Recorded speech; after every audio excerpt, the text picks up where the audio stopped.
माड़ियो पेड़ों ते भराओ। मैं हाँ तुसानी होस्ट उकाशा गुल ते तुसी तक रहे हो प्रोग्राम शहरनामा। और इस प्रोग्राम शहरनामा में मैं आपको दिखाती हूँ मुख्तलिफ शहर, सैर करवाती हूँ उन शहरों की जिनकी होती है मुख्तलिफ तारीख, मुख्तलिफ सकाफत, मुख्तलिफ लोग और मुख्तलिफ कहानियाँ। और आज भी जिस शहर की सैर करवाने हम जा रहे हैं आपको, वो भी अपनी मुख्तलिफ तारीख रखता है और एक अहम तारीख का हामिल है। लेकिन अगर देखा जाए तो इस शहर को नए सिरे से आबाद किया गया है। इसमें रहते हैं वतने अजीज के खुशहाल लोग। इसे कहा जाता है खुशहाल लोगों का मस्कन और साथ ही साथ इसे एक और टाइटल भी दिया गया है और वो है मिनी इंग्लैंड का। और हम देर किए बगैर अपनी सैर का आगाज करते हैं और सैर के लिए चलते हैं मीरपुर। लेकिन एक सेकंड, मेरे पीछे लिखा है आई लव मीरपुर। तो देखते हैं कि आज की सैर के बाद शाम को क्या मेरे भी यही रिमार्क्स होते हैं कि आई लव मीरपुर।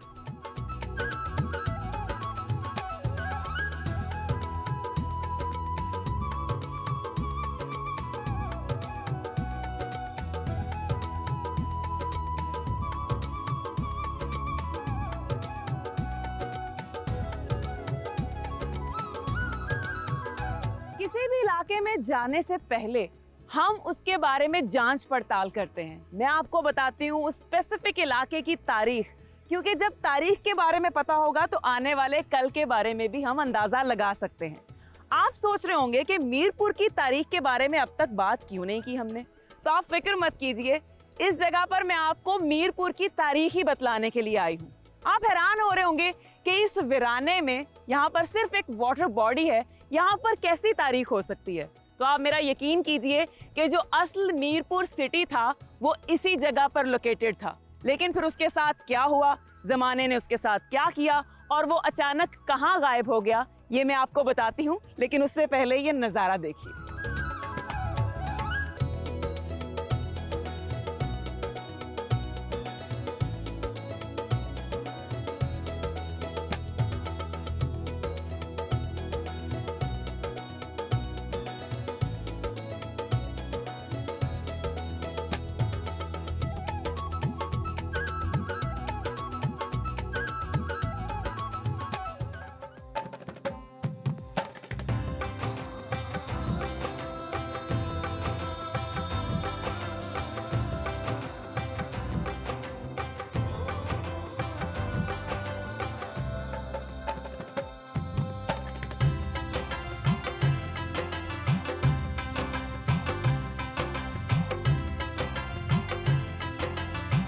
नाज़रीन, असल मीरपुर सिटी की तारीख आपको बताती चलूं, ये इतना पुराना है कि जनूबी एशिया पर होने वाले तमाम बड़े हमलों में ये मरकज हुआ करता था और वक्त के साथ साथ मुख्तलिफ सल्तनतों का हिस्सा भी हुआ करता था, जैसे कि मोरी, कुशान, सिकंदर आजम, गंधारा, मुगल, दिल्ली, गजनी और सिख वगैरह। अब इस शहर को आबाद किसने किया था उसके बारे में मुख्तलिफ आरां मिलती हैं। पहली तो ये कि इस शहर की बुनियाद रखी थी गखड़ कबीले के सरदार मीरा शाह गाजी ने और इस वक्त मैं उन्हीं के मज़ार पर मौजूद हूँ। लेकिन एम्पीरियल गजट ऑफ इंडिया के मुताबिक इस शहर की बुनियाद दो लोगों ने रखी थी, मीरा शाह गाजी और दूसरे थे सुल्तान फतेह खान। लेकिन एक और राय बताती है कि ये जो लफ्ज़ मीरपुर है ये दो लफ्ज़ों का मुरक्कब है, दो अल्फाज का मुरक्कब है, जैसे कि मीर और पुर। तो ये दो हस्तियों के नामों से अखज़ किया गया था, एक मीरा शाह गाजी और दूसरा गोसाई बोधपुरी। लेकिन देखा गया है कि जब 18वीं सदी में यहाँ पर गखड़ कबीले को जवाल आया था तो मीरपुर के इलाके को चिब रियासत में शामिल कर दिया गया था। और ये चिब रियासत वही रियासत है जिसने दारुल हुकूमत मंगला की रियासत जो खड़ी खरियाली वहाँ पर हुकूमत की थी। फिर यहाँ पर सिख इक़्तिदार का जब उरूज हुआ तो महाराजा रंजीत सिंह यहाँ पर आए, उन्होंने अपनी बालादस्ती कायम की और यहाँ पर जितनी भी चिब रियासतें थीं, भिम्बर और खड़ी खरियाली, यहाँ पर अपनी हुकूमत शुरू कर दी। और अगर ये सारा आप इलाका देखें तो ये वो इलाका है जो असल मीरपुर सिटी है।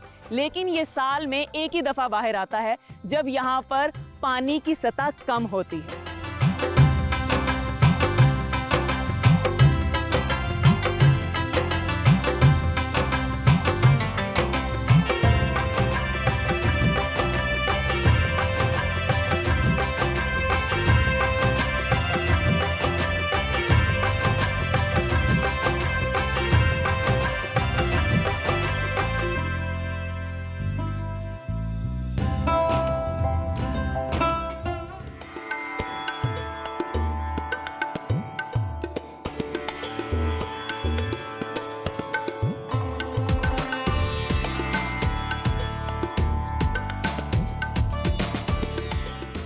1812 में शहजादा खड़क सिंह की मातहत सिख फौज ने चिब रियासत के सुल्तान खान को शिकस्त दी और भिंबर के इलाके को अपनी रियासत में शामिल कर लिया।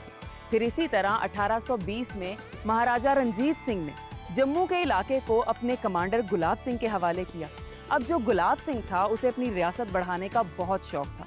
उसने क्या किया कि करते करते करते 1840 में जो बल्तिस्तान का इलाका था उसको अपनी रियासत में दाखिल कर लिया। और इसी तरह फिर एक वक्त आया कि 1842 में गिलगित जो कि कश्मीर का हिस्सा था वो भी सिख रियासत का हिस्सा बन गया। अगर देखा जाए जो मीरपुर है वो तारीखी लिहाज से तो सूबा पंजाब के पोठोहार इलाके से मुंसलिक रहा है, लेकिन जब अंग्रेज़ों ने इस इलाके की हदबंदियाँ की तो मीरपुर को उसमें दाखिल नहीं किया, उसमें शामिल नहीं किया। 1947 से पहले तक इस सारे इलाके में जो ज़्यादा अक्सरियत थी वो हिंदू आबादी की थी और जो मुसलमान थे वो दूर दराज के देहातों में आबाद थे। फिर जब यहाँ पर डैम बनाने का इरादा किया गया और दरियाए झेलम की ऐन लोकेशन पर यहाँ पर मंगला डैम बनाया गया तो ये जो सारा मीरपुर सिटी था ये ज़ेरे आब आ गया। अब यहाँ की जो आबादी थी उसने कूच तो करना था। जो यहाँ में मेन शहर में आबादी थी, देहातों में आबादी थी, वो तो न्यू मीरपुर सिटी में चले गए। उसके बाद फिर जो कुछ हिस्सा था दूर दराज देहातों का, वो जो लोग थे उनको जैसे कि फैसलाबाद, जौहराबाद, फिर इसके अलावा गोजर खान और बहुत सारे मुख्तलिफ शहरों में मुंतकिल कर दिया गया। लेकिन यहाँ की आबादी का एक बहुत बड़ा हिस्सा यहाँ से हिजरत करके इंग्लिस्तान चला गया था। यही वजह है कि आज मीरपुर को मिनी इंग्लैंड भी कहा जाता है और अगर देखा जाए तो मीरपुर की आबादी का तकरीबन 80% जो है वो आज इंग्लिस्तान में है और यहाँ पर हिंदू आबादी रहा करती थी। इस बात का सबूत ये मंदिर है जो आपको नज़र आ रहा है और इस मंदिर का ये है कि यहाँ पर जितनी भी बाकियात है, जब भी यहाँ पर पानी का चढ़ाव होता है और पानी अपनी सतह से ऊपर आता है तो ये सब चीज़ें बिल्कुल डूब जाती हैं, लेकिन यहाँ पर चंद ही इमारतें हैं जिनका सिर्फ टॉप से सर नज़र आ रहा होता है। तो ये वो सारा ओल्ड सिटी है जो मीरपुर ओल्ड सिटी कहलाता है। और अब हम आगे देखते हैं कि यहाँ पर और क्या क्या है।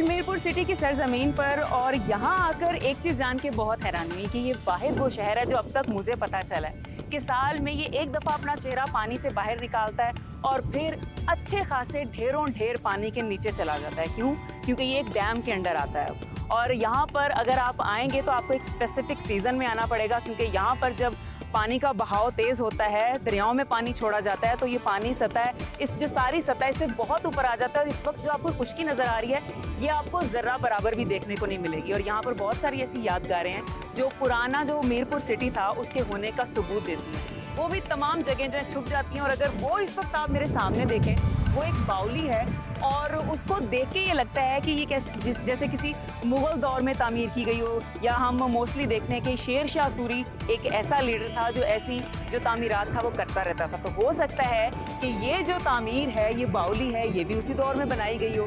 तो वैसे तो ये शहर बहुत ज़्यादा पुराना है लेकिन इस वक्त इसको ख़त्म हुए तकरीबन निस्फ सदी से ज़्यादा का अर्सा हो चुका है और ये सारी वो जगह है जो मुझे देख के एक अजीब सी फीलिंग आ रही है कि कितना अजीब लगता होगा जब ये सारी खुश्की पानी से ढक जाती होगी और क्या मंजर पेश करती होगी। क्योंकि बहुत अरसा पहले यहाँ पर जब आबादी होती होगी तो कैसे लोग यहाँ से गुजरते होंगे अपने माल मवेशी लेके, यहाँ पर बच्चे खेलते होंगे, बच्चों के स्कूल जाने की आवाज़ें, छुट्टी होने की आवाज़ें, यहाँ से बाज़ारों की आवाज़ें, लेकिन वो सारी रौनकें जो हैं इस डैम के आने के बाद मांद पड़ती।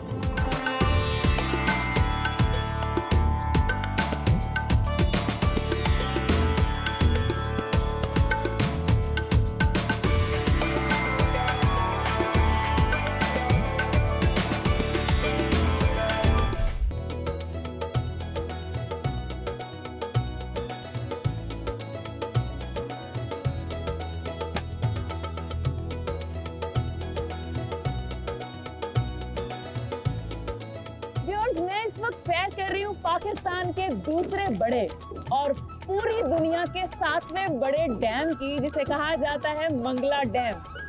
बड़ा ही शहाना सी एक फील आ रही है मुझे कि पानियों के बीच में मैं सैर कर रही हूँ। उससे पहले भी मैं 2 से 3 बार आपको पानी के दरमियान में कश्ती रानी करते हुए, इंफॉर्मेशन देते हुए, आपसे बातें करते हुए वक्त बिता चुकी हूँ। लेकिन यहाँ की जो फील है ना वो और ही है, क्योंकि यहाँ पर पानी इतना ज्यादा है कि देख के खौफ आता है। और यहाँ पर आने के लिए आपको सेफ्टी मेजर्स का ध्यान रखना चाहिए, आपको लाइफ जैकेट पहननी चाहिए, आपको तैराकी आनी चाहिए। अगर ना भी आती हो तो कम से कम आपके साथ गाइड जरूर होना चाहिए। अब मैं आपको मंगला डैम के बारे में बताऊं कि इसकी हिस्ट्री क्या है। आपको पता है कि जब पाको हिंद की तकसीम हुई थी तो बड़ी गैर मुनसिफाना हुई थी, वो तो चले हो गई, लेकिन उसके साथ साथ जब आबपाशी के लिए पानी की रिक्वायरमेंट थी, पानी चाहिए था, तो दरियाओं को जब तकसीम करने का वक्त आया वो भी बड़ा गैर मुनसिफाना हुआ।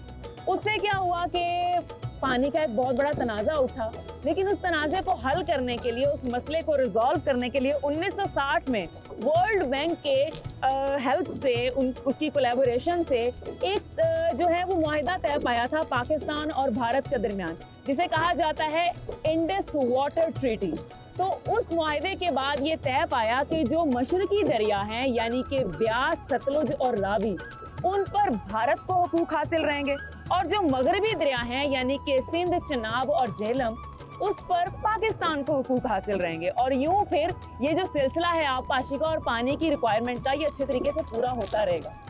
उस मुआहिदे को पूरा करने के लिए और इस सारे निज़ाम को अमल में लाने के लिए मंगला डैम बनाने का प्लान बनाया गया। और ये मंगला डैम फिर 1962 से 67 के दरमियान में यहाँ पर काम जारी रहा। प्रॉपर यहाँ पर कंस्ट्रक्शन स्टार्ट हुई, सारे दरियाओं के रुख चुख देखे गए, और फाइनली 16 जुलाई 1967 में ये मंगला डैम मार्ज़े वजूद में आ गया।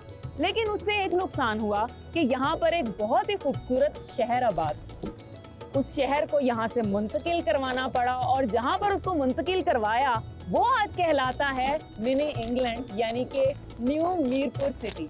और जहाँ पर ये मंगला डैम है, ये सारा इलाका ओल्ड मीरपुर सिटी था, और मैंने आपको उसकी बहुत सारी यादगारें भी दिखाई।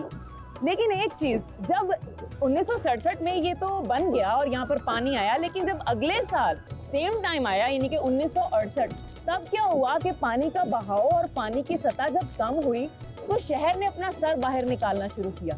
तो जो देहात और जो चीजें इसमें डूब गई थी, पुराने बासी यहाँ से पूछ करके गए थे, उन्हें एक चीज का दुख तो था कि अपना घर छोड़ के गए हैं, लेकिन एक बात की खुशी भी हुई कि चलो आने वाली नस्लों को हम अपना जो हमारा माजी था वो दिखा सकते हैं। तो ये जो सारा शहर है, कहा जा सकता है कि साल में एक दफा आकर बताता जरूर है कि भाई मैं भी यहाँ पे था। इस वक्त हम जा रहे हैं एक बहुत ही खास तारीखी मकाम पर। सरप्राइज अभी बाकी रहेगा, वहीं जाके बताती हूँ। तब तक मैं तो कहूंगी, अरे भाई कश्ती को तेज कर दो, पता चलना चाहिए हम मंगला डैम की सैर कर रहे हैं।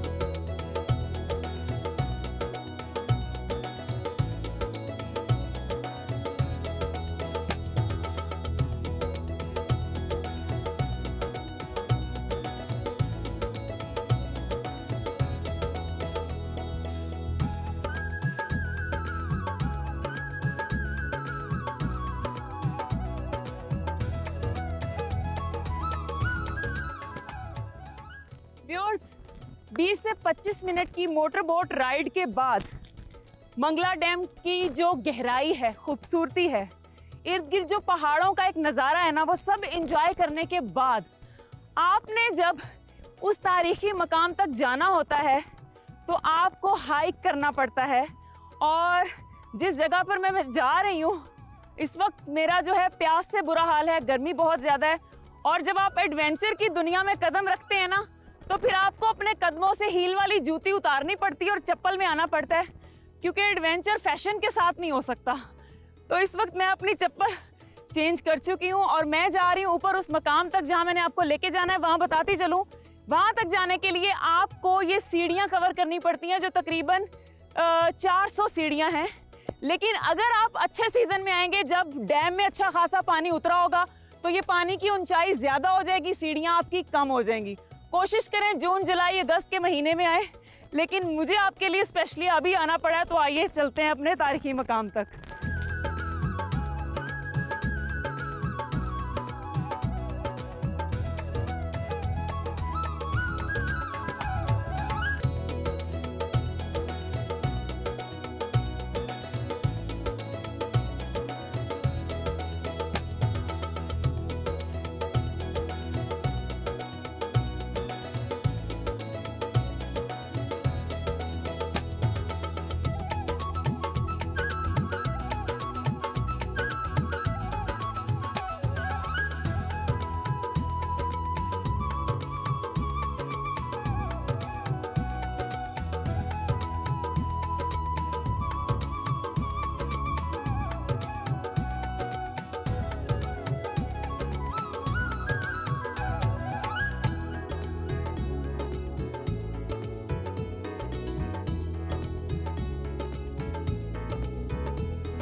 रामकोट पोठोहार के कदीम तरीन कलों में से एक है, और अगर देखा जाए तो ये आज भी उतना ही वहशत आमेज़ है जो कि माजी में कभी होगा, क्योंकि यहाँ पर दाखिल होते ही आपको एक अजीब सी पुरस्कार सी कुव्वत आपको घेर लेती है।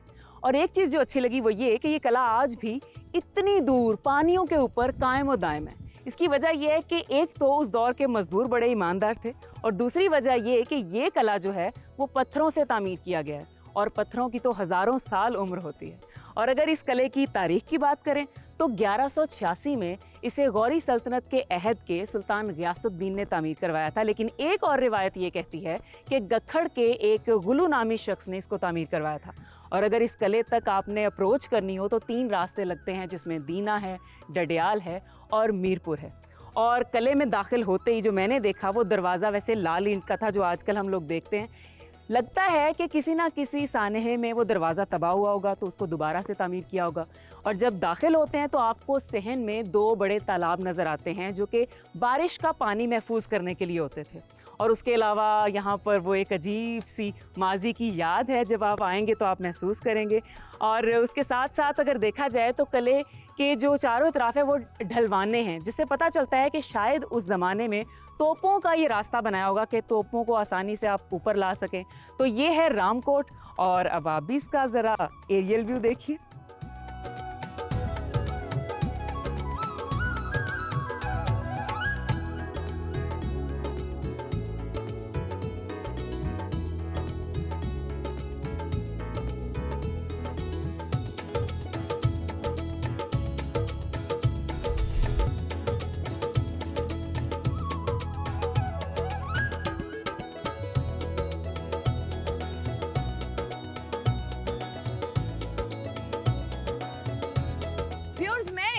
मीरपुर सिटी के एन मरकज में कायम ये शहीद मॉन्यूमेंट है, इसके सामने खड़ी हूँ, और इसी मॉन्यूमेंट की निस्बत से इसे चौक शहीदा कहा जाता है। माजी में यहाँ पर ये मॉन्यूमेंट नहीं था, एक फवारा नस्ब था, और इसी फवारे की निस्बत से इसे फवारा चौक कहा जाता था। फवारा चौक से चौक शहीदा तक का सफर आखिर क्या है? माजरा कुछ यूं है कि मीरपुर के लोग अपनी आवाज बुलंद करने, अपने हक हासिल करने के लिए जल्द से जुलूस निकालते हैं, तहरीकें चलाते हैं और इस मरकज पर इकट्ठे होते हैं। 1983 में भी कुछ ऐसा ही हुआ। पानी के मसले को लेकर जब लोग यहाँ पर इकट्ठा हुए, लड़े, अपनी आवाज बुलंद की, तो उसी एहतजाज में एक निसार नामी शख्स को गोली लगी, वो शहीद हो गए और उसी शहादत की बिना पर इस जगह को चौक शहीदा का मकाम दे दिया गया और ये मॉन्यूमेंट तामीर किया गया। माजी में भी अगर देखा जाए ये मॉन्यूमेंट एक जिद्दोजहद से मंसूब है, लेकिन आज भी मीरपुर के लोग अपने एहतजाज के लिए और अपने हक की आवाज बुलंद करने के लिए यहीं पर इकट्ठा होते हैं।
मैं हूं इस वक्त मीरपुर के सेक्टर F2 में और ये है कायद-ए-आज़म स्टेडियम। ये है आजाद जम्मू कश्मीर की क्रिकेट टीम का बहुत ही खूबसूरत सा घर। और ये घर खूबसूरत क्यों ना हो, क्योंकि ये चारों तरफ से सरसब्ज पहाड़ों से घिरा हुआ है। ये खाली इतना खूबसूरत और इतना दिलकश नजारा पेश कर रहा है, तो ये सोचें कि जब यहाँ पर हमारे हीरोज, हमारे खिलाड़ी खेलते होंगे और यहाँ पर शायकीन का एक जम्मे गफीर होता होगा, तो क्या नजारा पेश करता होगा ये स्टेडियम। मैं इसके बारे में आपको बताती चलूं कि ये जो स्टेडियम है, नए मीरपुर को जब तामीर किया गया था तभी इसकी तामीर की गई थी और ये आजाद कश्मीर का सबसे बड़ा स्टेडियम है, कायद-ए-आज़म स्टेडियम। और यहाँ पर एक वक्त में तकरीबन 16,000 शायकीन बैठकर मैच को एंजॉय कर सकते हैं। और 11 जुलाई 2008 में जो आज़ाद जम्मू कश्मीर हुकूमत है, उसने इस स्टेडियम को नेशनल और इंटरनेशनल मैचेस के लिए पीसीबी के हवाले कर दिया था। और अब तक यहाँ पर 20 फर्स्ट क्लास और 6 वनडे कप्स मुनक्किद करवाए जा चुके हैं।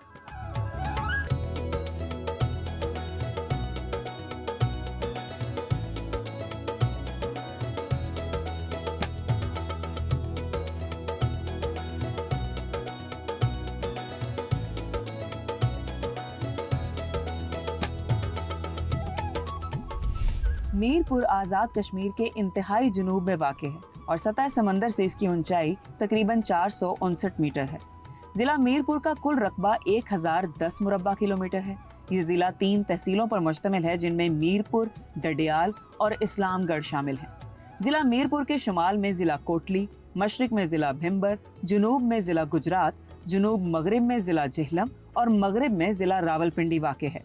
जिला की कुल आबादी 4,56,200 नफूस पर मुश्तमिल है। यहाँ के बड़े कबाइल और बरादरियों में नग्याल, जाट, डडियाल, राजपूत, गुज्जर, सादात, मुगल और अराई शामिल हैं। और यहाँ पंजाबी जुबान का पहाड़ी, पोठोहारी और कश्मीरी लहजा कसरत इस्तेमाल रहता है। जिला मीरपुर की मशहूर शख्सियात की बात करें तो इस धरती में एक ऐसी सूफी हस्ती ने जन्म लिया जिससे इस सरजमीन के बख्त बुलंद हो गए। यहाँ के मशाहीर में सरे फहरिस्त पंजाबी सूफी शायर मियाँ मोहम्मद बख्श रहमतुल्लाह अलैह। इनके अलावा सदर आज़ाद कश्मीर सुल्तान महमूद चौधरी, साबिक वज़ीर आज़म Azad Kashmir Chaudhry Abdul Majeed, cricketer Zaman Khan, cricketer Afaq Rahim, member parliament UK Chaudhry Imran, England cricket team के आदिल रशीद और मुइन अली, समाजी और सियासी रहनुमा कृष्ण देव सेठी, सहाफ़ी और टीवी एंकर मोईद पीरज़ादा।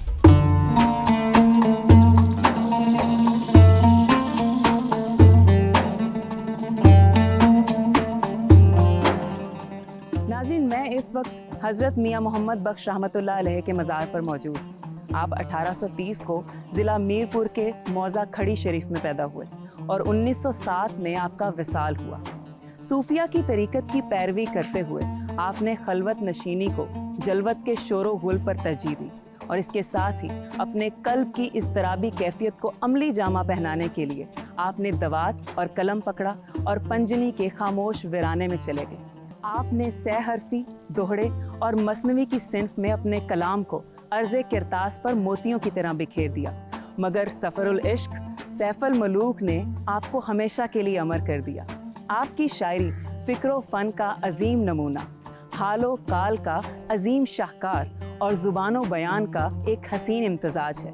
आपने सैफुल मलूक में जिस तरह से तशबीहात और इस्तारों का इस्तेमाल करते हुए मार्फत के इसरार और रुमूज से और उनके गोशों से पर्दा उठाया, उसने आपको हमेशा के लिए अमर कर दिया। इसी वजह से आपके कलाम को आज भी पोठोहार, शुमाली इलाका जात और आज़ाद कश्मीर के हर घर में बरकत के तौर पर ना सिर्फ पढ़ा जाता है बल्कि रखा भी जाता है। आइए हम मज़ार के अंदरूनी मनाज़िर आपको दिखाते हैं।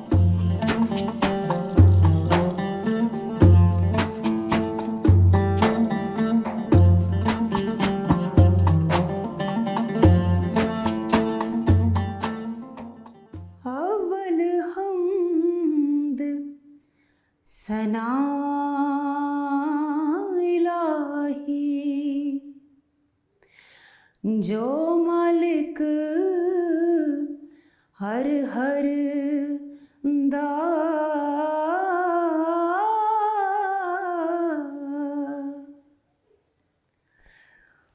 उस गाना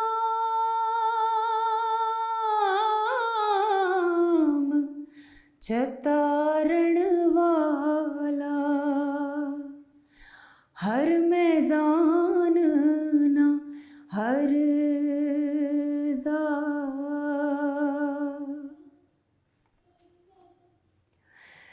जे वेखा मैं अमला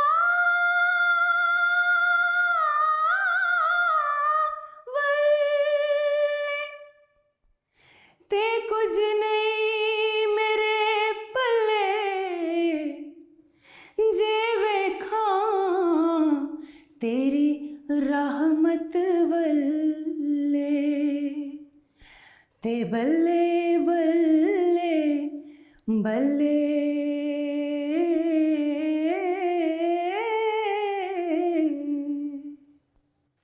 ले ओ यार हवाले रब दे ते मिले 4 दिनों दे उस दिन ईद मुबारक होसी जिस दिन फेर मिलांगे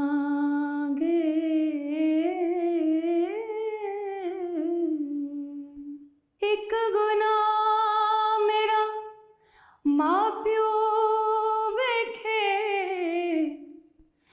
ते देवे देस निकाला लख गुनाह मेरा अल्लाह वेखे पर्दे कजण वाला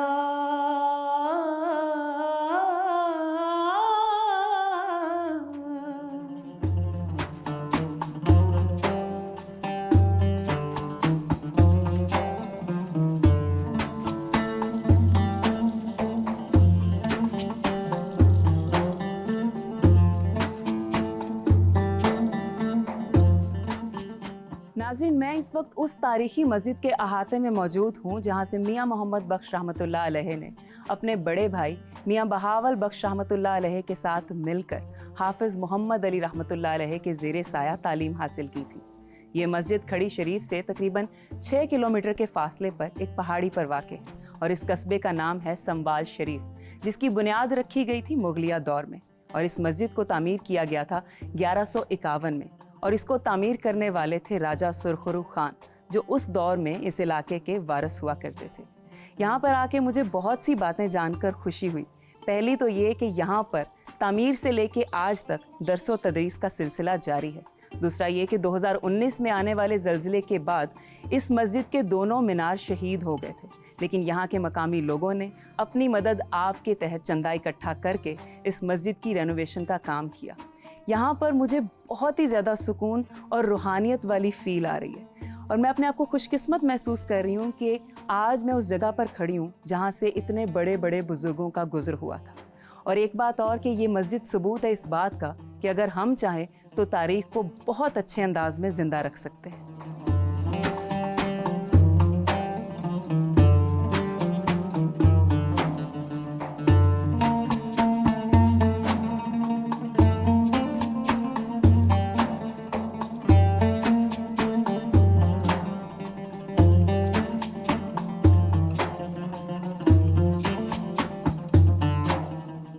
लोए लोए भरले कुड़िए जे तुद भांडा भरना, शाम पई बिन शाम मोहम्मद घर जांदी ने डरना।